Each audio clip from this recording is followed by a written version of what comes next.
आपने SIP start कर दी, portfolio भी बना लिया, लेकिन एक इंपॉर्टेंट चीज है जो काफी इन्वेस्टर्स इग्नोर कर देते हैं और वो है पोर्टफोलियो रीबैलेंसिंग। अगर आपने एक बार इन्वेस्टमेंट कर दी तो उसे ऐसे ही छोड़ सकते हैं? उसमें टाइम टू टाइम चेंजेस करना इंपॉर्टेंट होता है। क्यों?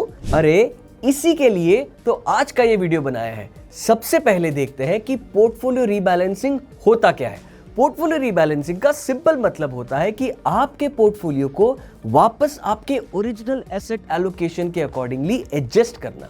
मान लीजिए इनिशियली आपका पोर्टफोलियो कुछ ऐसा था, 70% इन्वेस्टमेंट था इक्विटी फंड्स में और 30% इन्वेस्टमेंट था डेट फंड्स में। अब मान लो मार्केट में एक अच्छा मूवमेंट आया, इक्विटी फंड्स का वैल्यू बढ़ने लगा, जो कि मार्केट कंडीशंस के हिसाब से बदल सकता है। कुछ टाइम बाद आपका पोर्टफोलियो का एलोकेशन इस रैली के कारण हो गया 85% इक्विटी और 15% डेट। अब इसमें दिक्कत क्या है? प्रॉब्लम यह है कि आपने ओरिजिनली जितना रिस्क लेने का सोचा था, अब आपका एलोकेशन उससे ज्यादा एग्रेसिव हो गया है और यहीं पर रीबैलेंसिंग का रोल आता है। रीबैलेंसिंग का मतलब होता है पोर्टफोलियो को फिर से डिजायर्ड एलोकेशन के अराउंड लेकर आना। लेकिन अगर पोर्टफोलियो अच्छा परफॉर्म कर रहा है तो फिर उसे टच करने की जरूरत है? यही जगह है जहां इन्वेस्टर्स यूजुअली कंफ्यूज हो जाते हैं। 3 रीजंस है जिसकी वजह से रीबैलेंसिंग की जरूरत पड़ती है। सबसे पहला रीजन है मार्केट मूवमेंट्स एलोकेशंस चेंज कर देते हैं। मार्केट स्टैटिक नहीं होते, कुछ असेट क्लासेस जल्दी ग्रो करते हैं और कुछ स्लो मूव करते हैं। अगर इक्विटी मार्केट कंटिन्यूअसली ग्रो करता है तो नेचुरली इक्विटी एलोकेशन पोर्टफोलियो में ज्यादा बड़ा हो सकता है और धीरे धीरे आपका पोर्टफोलियो ओरिजिनल प्लान से डिफरेंट हो जाता है, यानी बिना कुछ किए भी पोर्टफोलियो का रिस्क प्रोफाइल चेंज हो सकता है। दूसरा रीजन है रिस्क कंट्रोल। हर इन्वेस्टर की एक कंफर्ट लेवल होती है।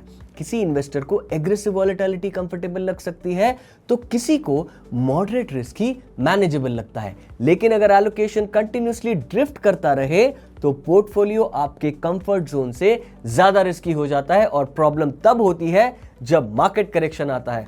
बुल मार्केट में हाई इक्विटी एक्सपोजर एक्साइटिंग लग सकता है, लेकिन मार्केट गिरने पर वही एलोकेशन इमोशनली डिफिकल्ट लग सकता है। इसीलिए रीबैलेंसिंग का पर्पस ज्यादातर इमोशनल शॉक रिड्यूस करने का भी होता है। तीसरा रीजन है अलाइनमेंट मेंटेन करना। लॉन्ग टर्म इन्वेस्टिंग जनरली गोल बेस्ड होता है। लोग लंबे टाइम के लिए अक्सर तभी इन्वेस्ट करते हैं जब उन्हें रिटायरमेंट, बच्चों की पढ़ाई या घर खरीदने जैसे फाइनेंशियल गोल्स अचीव करने होते हैं। हर गोल का टाइम होराइजन और रिस्क रिक्वायरमेंट अलग हो सकता है। अगर एलोकेशन पूरी तरह चेंज हो जाए तो पोर्टफोलियो धीरे धीरे आपके गोल्स से मिस अलाइन हो सकता है। रीबैलेंसिंग का काम होता है पोर्टफोलियो को वापस उसी गोल के रास्ते पर लेकर आना। यानी अगर आपका टारगेट 70-30 था तो आप अपने पोर्टफोलियो को उसी स्ट्रक्चर में वापस लेकर आने की कोशिश करते हो, क्योंकि रीबैलेंसिंग रिटर्न्स चेस करने के लिए नहीं है, रिस्क मैनेज करने के लिए होता है। और अब मैं आपको बताऊंगा कि पोर्टफोलियो को रीबैलेंस कैसे करें।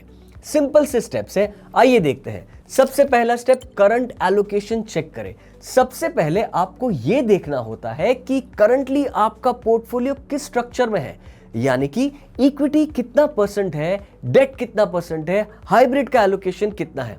बहुत इन्वेस्टर्स एसआईपी तो कंटिन्यू रखते हैं लेकिन एलोकेशन चेक ही नहीं करते और इसी वजह से एलोकेशन जब चेंज होता है तो वो नोटिस नहीं हो पाता। दूसरा स्टेप है ओरिजिनल टारगेट एलोकेशन।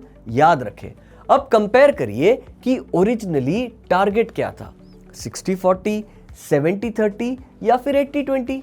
हर इन्वेस्टर का टारगेट अलग हो सकता है उनके गोल्स और रिस्क एपेटाइट के हिसाब से। तीसरा स्टेप है डिफरेंस कैलकुलेट करें। जी हां, अब देखिए डिविएशन कितना है। क्या इक्विटी एलोकेशन बहुत ज्यादा इंक्रीज हो गया है?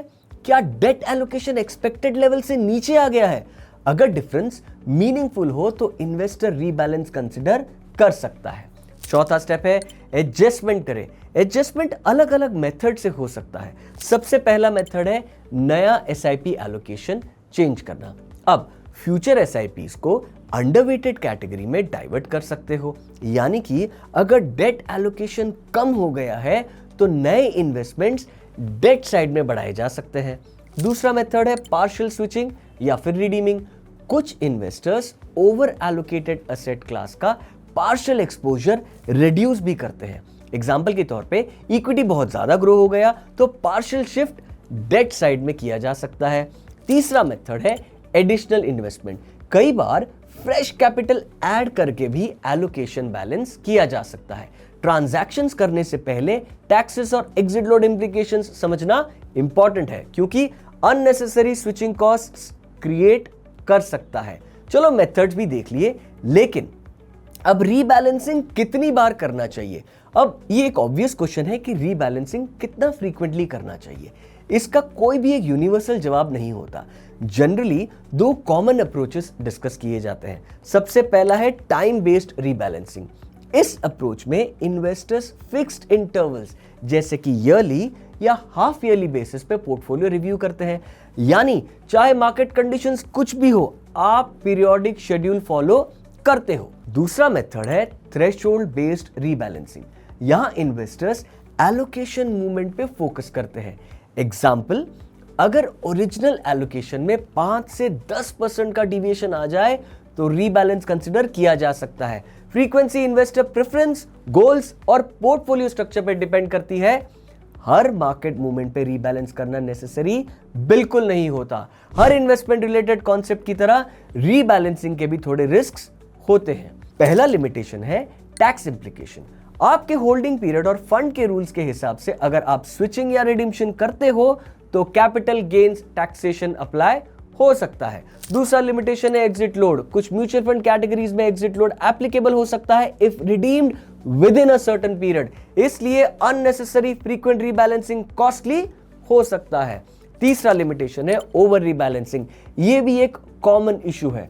हर छोटे मार्केट मूवमेंट पे पोर्टफोलियो चेंज करते रहना लॉन्ग टर्म स्ट्रैटेजी को अननेसेसरी कॉम्प्लिकेटेड बना सकता है। रीबैलेंसिंग का ऑब्जेक्टिव हाइपर एक्टिविटी नहीं होता, प्रोसेस डिसिप्लिन्ड होना चाहिए, रिएक्टिव नहीं। याद रखिए, पोर्टफोलियो बनाना जरूरी है, लेकिन उसको मेंटेन करना भी उतना ही जरूरी होता है। रीबैलेंसिंग का काम मार्केट को प्रेडिक्ट करना बिल्कुल नहीं होता। रीबैलेंसिंग का एक्चुअल काम होता है आपके इन्वेस्टमेंट्स को आपके गोल्स और रिस्क प्रोफाइल के साथ अलाइन रखना, क्योंकि इन्वेस्टिंग में सिर्फ रिटर्न जरूरी नहीं होते, रिस्क मैनेजमेंट भी उतना ही जरूरी होता है। म्यूचुअल फंड निवेश बाजार के जोखिमों के अधीन है। योजना से जुड़े सभी दस्तावेजों को ध्यान से पढ़ें।